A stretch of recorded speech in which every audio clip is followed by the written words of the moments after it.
Morning, ladies and gentlemen. Dorothy here from CCMA. Once again, we're delighted to welcome you to our Tuesday community chat. And back by popular demand, we have Cormac Murphy of Ennovate Consulting, and you'll see on screen there Cormac Farrelly of WSI, who once again is supporting us on our webinar this morning. So thanks as always. As usual, we're going to give people a couple of minutes to log in. So hello, Ticey, Colin, Ger, Cormac, Anne, you're all very welcome.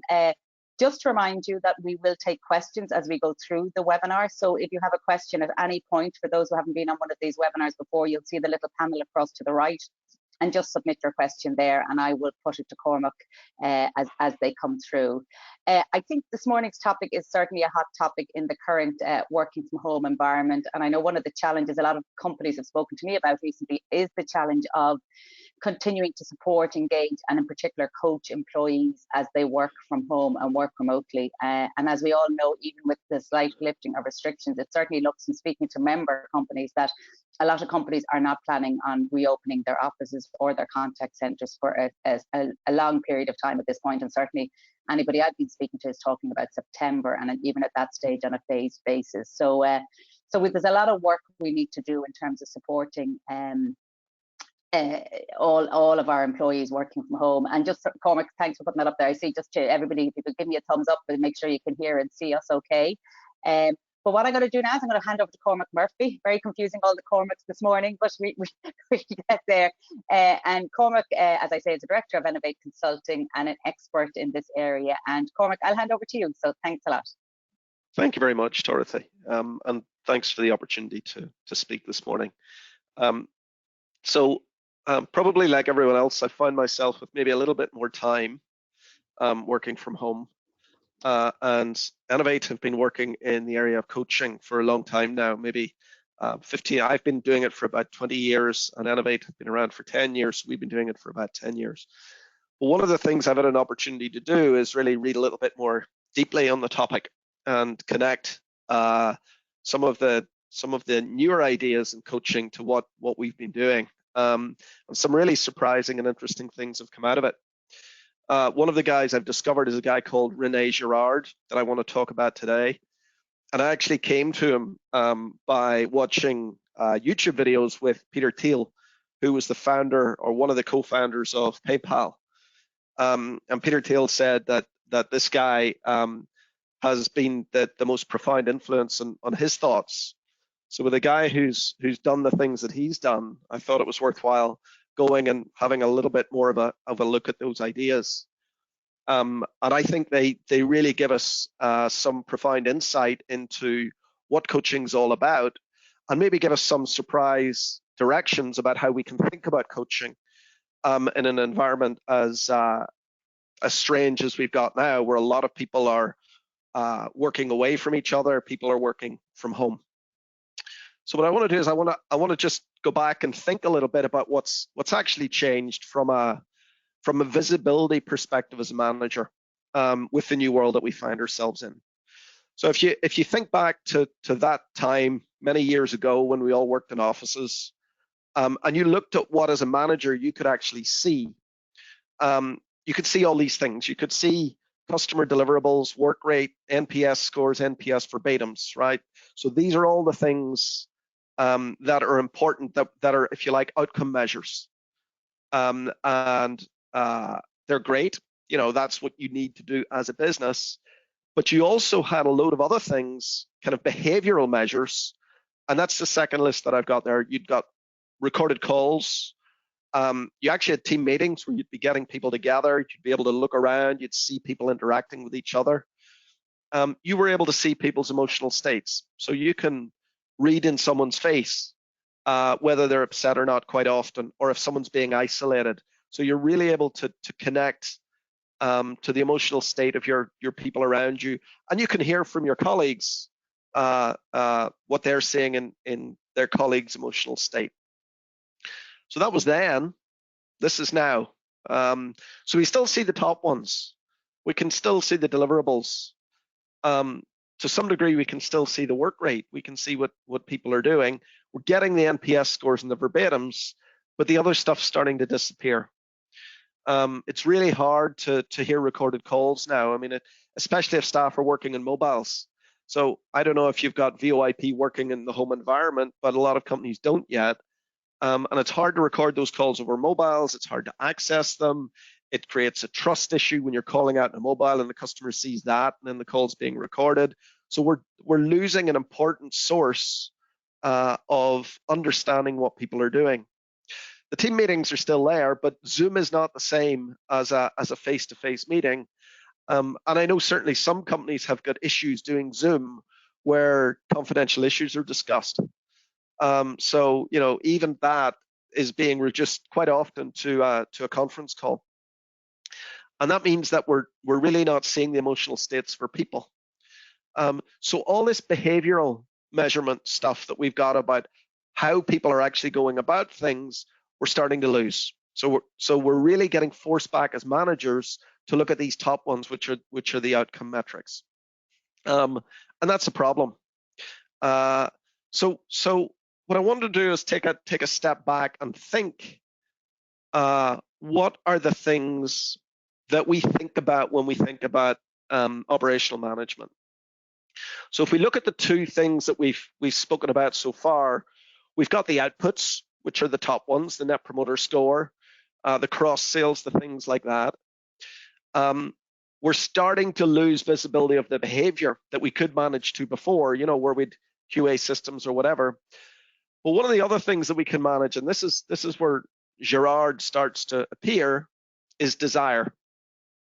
And the picture I've got here is a guy mopping the floor in NASA headquarters. And the reason I have that is there's the famous story about Kennedy went to visit NASA during the Apollo program. And he saw a guy mopping the floor and he said, "What are you doing?" And he said, "Well, Mr. President, I'm helping put a man on the moon." And Kennedy was impressed with that, and everybody's been impressed with that story ever since.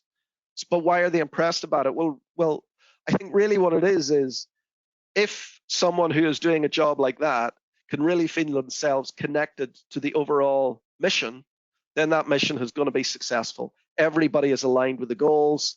And actually, that person who's mopping the floor really wants to do their job because they can see the fundamental importance of, keeping the place clean, keeping astronauts healthy, and ultimately putting people on the moon.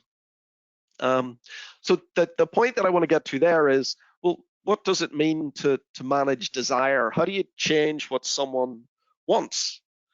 So that had me thinking. And I know Matt Damon has been in the press recently.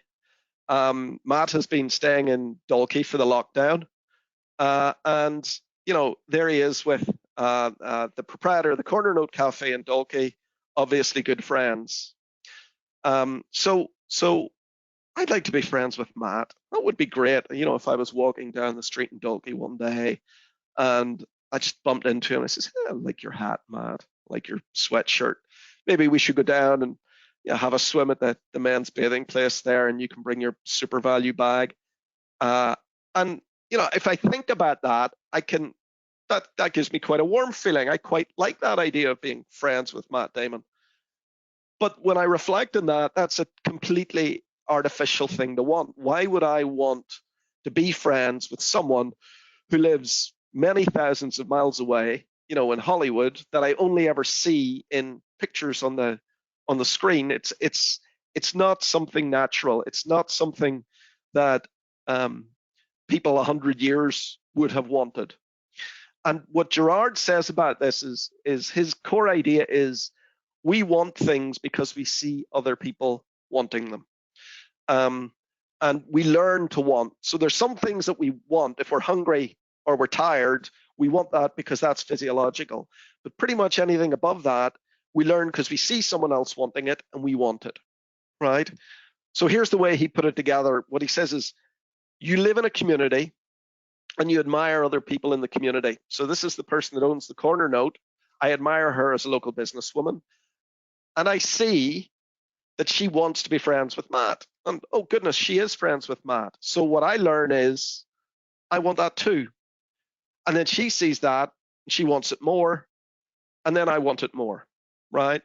Now, this might seem a little bit academic in a way, But when you think about it, if you really accept the theory, where you're getting to is all these desires and all these things that we're trying to move toward are not things that come from the center of us.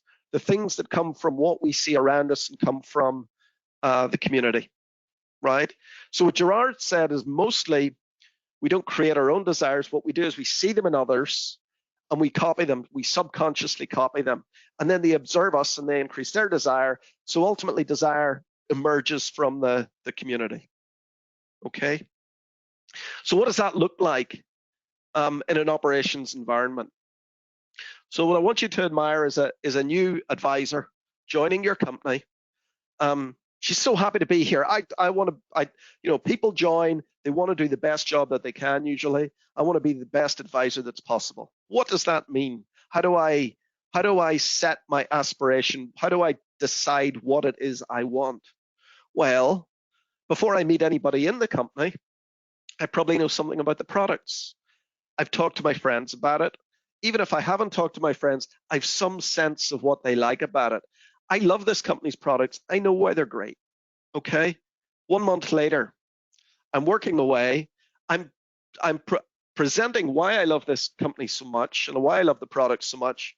But I notice some products just don't get it. They don't see it the same way that I do. That's confusing because I love it. So what do I learn? Okay, I look at my colleagues and I go, oh yeah, some people are a bit like that. They just don't get it. Oh, okay, I get that. Then I go on another couple of months and I say, oh, this company, yeah, they've got this thing called Net Promoter Score. And customers are getting surveyed, but I can't control all the inputs. I only do the first bit and then it goes to the back office and they call back again and they talk to someone else. It's not fair that this is coming back on me. It's not even fair it's coming back on my team. Hey, the company works as it works. Upsetting your colleagues is bad. So, if the people in the back office are not doing something, I wouldn't raise my hand. Just keep doing what you can. You love the products. You're doing a great job. Keep at it, right? So what you end up with is someone who has learned what to like about their job. It's not something that the company has defined or that the company has helped them with, but it emerges simply from the community that they're part of, right? This is what I call the anti-role. You're going to get a role that's going to emerge anyway. It's not going to be the role that the company defines, but it's going to be the role that the community living in the role define as being that role. And it's not actually quite often the most effective role. So what I want to do is hold that for a second and let's go back and look at Matt, right? So we've learned we want the same things. What happens next? All right, so what Gerard would say then is when you've got lots of people wanting the same thing, you can't all have it. And what that does is that creates conflict. Everybody wants to be friends with Matt.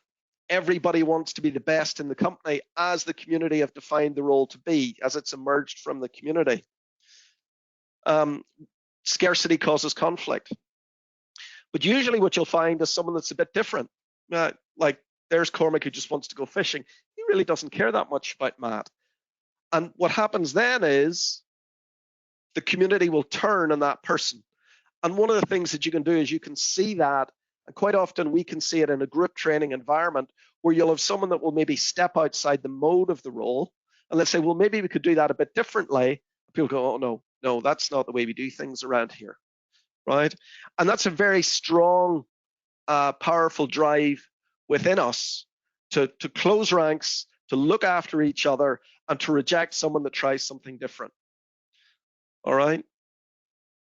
So what Gerard said is copying each other leads to conflict, but we can re-engage as a community by scapegoating an individual, and we do. And it's not something we choose to do. It's just, again, the way that we're built as human beings. So one of the things that he says, and it's important, it's what makes us great as human beings is this ability to copy. It means that we can learn really quickly. So we see someone doing something and we do it, we unconsciously copy it. Yeah. And then whenever people start to do something different and we're in conflict about what we want, the conflict, we pick on that person, we create a scapegoat. Yeah. And that brings the community together again. move forward. Now, Gerard's got a whole, lifetime of philosophy about that, and I'm not going to go into that, but I'd recommend, if people are interested, you go and you read on that a little bit further. All right. So how do we use this to go back and start to think about coaching for staff and shape, if you like, a better role ideal? So not the anti-role, not the role that you get by default, but how do you shape a role so that you manage to get people like the janitor in the space program that says, I'm trying to put people on the moon, Mr. President. So in the office environment, you can get away without that. You can manage behavior and outputs such that you can say, it doesn't matter so much what you want. I know what you're doing, and I can tell you specifically what to do.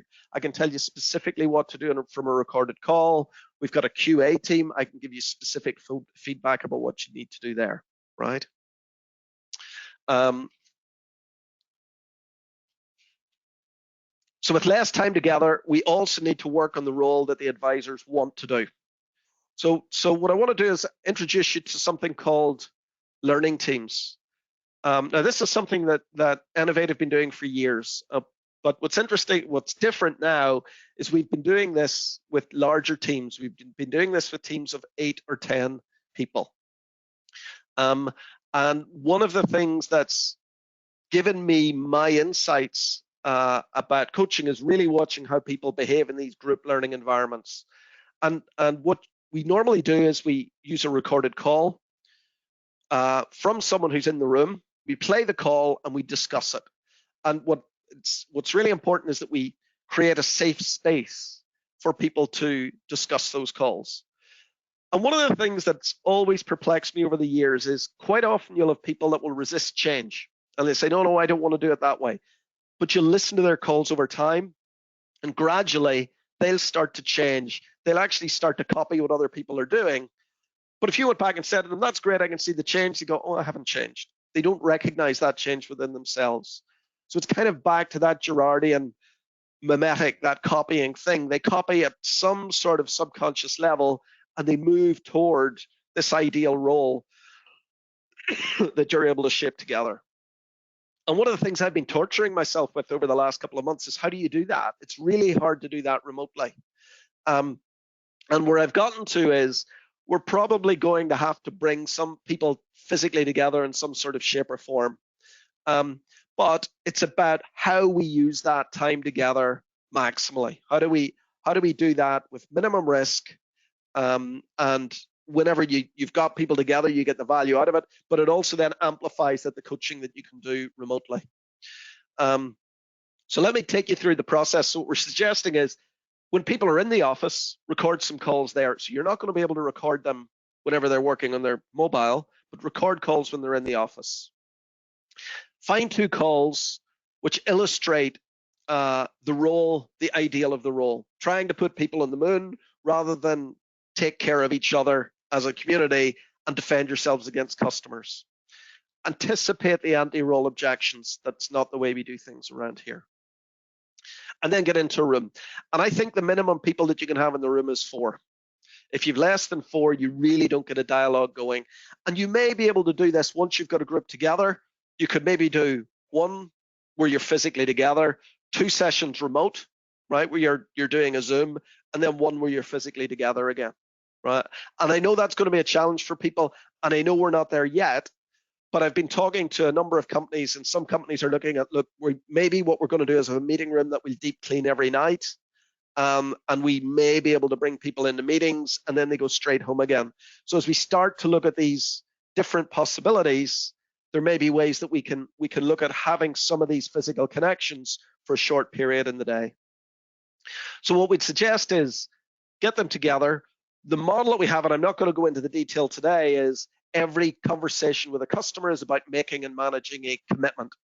And we call that the loop, and that's the picture I've got there. Call out good behavior. So what we're looking to do is we're looking to say, here's the way we do things around here. Here's the ideal role. And really what we're trying to do is to get people to aspire to be that. You know, it's the Matt Damon effect. I want to be that kind of person. Right, and then each participant should pick something out. Now, we're not asking that you use the Gerardian term, the new ideal role behavior, But get people to pick something out that they really like, that they're going to try, and then let them go off and do that. And then have people check out at the end of the session. Right? So I suppose it's not that different. There's a little bit of theory behind it, but it's about, yeah, you need to get people together to some degree. Maybe if they know each other really well now, you can start this with some Zoom sessions, and maybe have 2 or 3 Zoom sessions before you have the first physical together session. But having this group together is really important. You need some rules to protect the team. It needs to be a safe group in order to for people to step outside their comfort zone and say what they really think, and for these for their ideals to emerge. Right. One of the rules that I pointed there is the group own the session. Visitors are only permitted to attend the sessions with the agreement of the group. So if you're doing these as Zoom sessions, I'd recommend that you don't record them, or that you tell the people there, we're not recording this, or the recording will be deleted. They've got to feel safe to speak in the room. So what do you get from that? It lets the team leader select what's admirable. It allows desires to be suggested and steered. You're never going to tell someone what to want. They're going to pick it up from what's going on around them. But by picking the conversations that you're going to talk about, you're going to help people choose what that is. Remember, we're built to scapegoat. That's what we do. It's not a nice part of us as human beings, but we do it. So what you've got to do is you've got to say, whenever behaviors come up that are not good, you've got to say, well, we don't do that around here. So that what people are doing is scapegoating behaviors, that they're scapegoating self-limiting behaviors, rather than picking out someone that's trying to take a risk or trying to do something differently. And strongly resist scapegoating of experimentation where people want to try something new. All right. So that's the group part. But what you need to do then is support that with targeted one-to-one coaching from team leaders. And this can be done remotely as long as you've got the structure to do that. So there's a number of coaching systems out there. This is the GROW system that Ennovate use, where what we've got is we've got a whole set of agent diagnosis and then session preparation sheets. Choose a structured coaching plan that fits your needs. And then start to get your team leaders engaged to use it. Find a way to capture what's going on in the session. What we would recommend is use something where you're actually capturing what's going on during the coaching session itself, but in a way that doesn't put technology between the person being coached and the team leader in order to do this. So we use something called Grow.Earth. This is something that we've built over the last 4 years. Initially, we built it with Aviva, but we've been using it in a number of clients across Ireland since. But what it does, the whole reason for it is to let people capture stuff and then find a way to store this information centrally as well. So what do you get from the individual coaching? You get targeted skills, you can build a development program, but it's only going to work if it aligns with what you're doing with the learning team. You can do this one through Zoom, right? It develops the desires, but it's not likely to initiate them. And it fits within a structured learning program where you can bring people into the organization and you can move them to an expert status, in whatever you're trying to develop. So I'm not sure how we are for time, but just key takeaways that we'd take from this. The first thing is we need to accept it's unlikely. We have 5 minutes there now. Okay, great. We need to accept it's unlikely that many staff are going to work full-time in an office for quite a while. We're probably never going to go back to completely the way that we were before. And we need to start thinking not about mitigation measures, but we're going to change the way that we're going to work. In this new environment, managing behavior is not enough. We need to start thinking about what staff want to do and being able to shape those desires. And the thoughts of Gerard are really helpful in that regard. We need to use the time that staff are physically together much more effectively and really think about what we're trying to get out of that. So anything that we can do remotely, we should do remotely. Whenever we're bringing people together, it should be all about coaching. And it should be all about how do we influence what people want in order for us to all move forward and succeed together. We can connect this group to targeted individual learning coaching programs, which can be remote. And finally, the last one is, I think, deliberate coaching and coaching skills are going to be a much more important part of the team leader arsenal of skills in the world that we're moving toward and in this style of work. So those are my thoughts for today. And any questions would be great to hear. Cormac, I'll kick off if that's okay. Sure. I suppose one of the things that struck me was, like, how often should people be running these coaching sessions? I mean, is it challenging, or is it a bit risky to start making dramatic changes in the way that advisors are, I suppose, handling calls or their approach or whatever, if you're not in the same place, as you said, face to face, physically face to face? So how do you stop somebody going off in a tangent which is not the way you expected them or anticipated them going? And how often? And it's a great question, Dorothy. I think the challenge that we have at the moment is a lot of people are making phone calls on mobiles to customers. So really, over the last 4 weeks, there's much less visibility of how people are talking to customers. Now, anecdotally, what I'm hearing is that people are feeling more comfortable with that. And there's a number of reasons for that. So one of them is, whenever you pick up a phone from someone calling you from a mobile compared to a company number, you get a different interaction immediately. So the customer's going, oh, who's this? Oh, you're from company X. Yeah. And that then leads to a different style of conversation.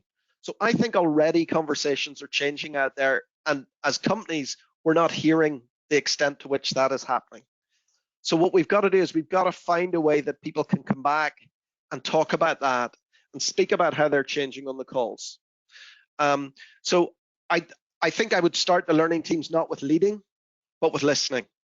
What's happening out there? What are you doing differently? Come into the office, and here's a request to you.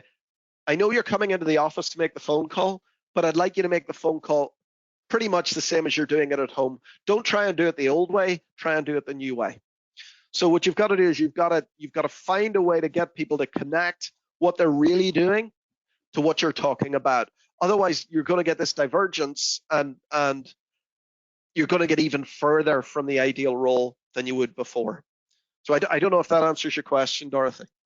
It does, but a related question. I mean, obviously companies are now recognizing, I think we've talked previously in other webinars about the phases companies have gone through in coping with COVID-19, and, firstly getting people set up at home, then sort of bringing in working as normal practice and as much as they can.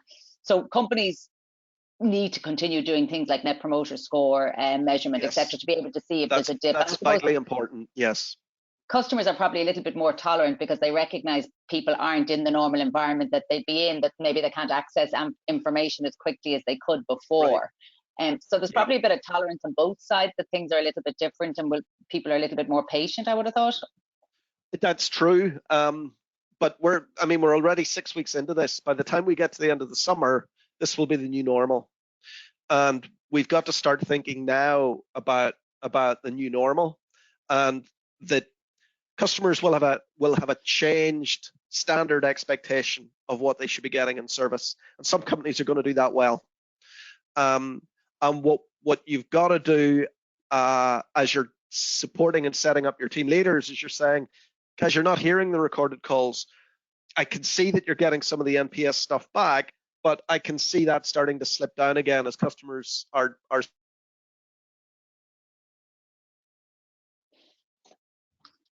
We've lost your sound there, Cormac. Apologies, now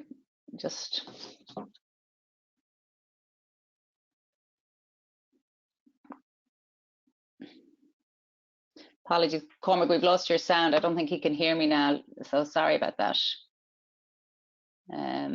Just sending them a quick chat there, Dorothy. Okay, thanks a million, thanks. So I'm just conscious, I know we're actually practically near the time, so I don't know if anybody on the webinar has a question. Any further questions before we finish up? Sorry, I'm just sending him a text now to let him know that the sound is gone. While we're doing that, I'll just mention our competition. I know I've plugged this a couple of times in the last few days or in the last few webinars, but we're running this competition to win a headset. more than a headset, actually. It's a team and an individual competition for you to enter a photograph of your home office or your team working remotely. There, thanks, Cormac, as you put that up. And then Cormac will be back. Go again, Cormac. Can you hear me? Sorry, I've come off the headphones, so the sound quality is probably going to drop a little bit. Can you hear me okay? I can, but the sound is terrible. It's really bad. I think we've come to the end anyway, Cormac. So I think we should be fine. And I think you need to enter the competition to win our headset. Okay, I certainly will. I think I need a new one. So I just want to say thanks, Cormac, to let everybody know a recording of the webinar will be available as always later this afternoon. Our Friday webinar this week is Ask the Expert, and we have Michael Nolan, who was previously head of customer experience with Car Trawler and is doing a lot of consulting work currently in the whole CX space. So he's going to be with us on Friday and he's going to talk specifically about, just bear with me and I'll give you the importance of putting the customer first, proactively engaging with customers, the role of the contact center in personifying your company's culture, and reimagining the customer's next normal. So I think very much coming at all of this now from the customer's perspective. So please do log into that. Thank you everybody for your participation. I really hope you enjoyed Cormac's presentation. Cormac, as always, thank you.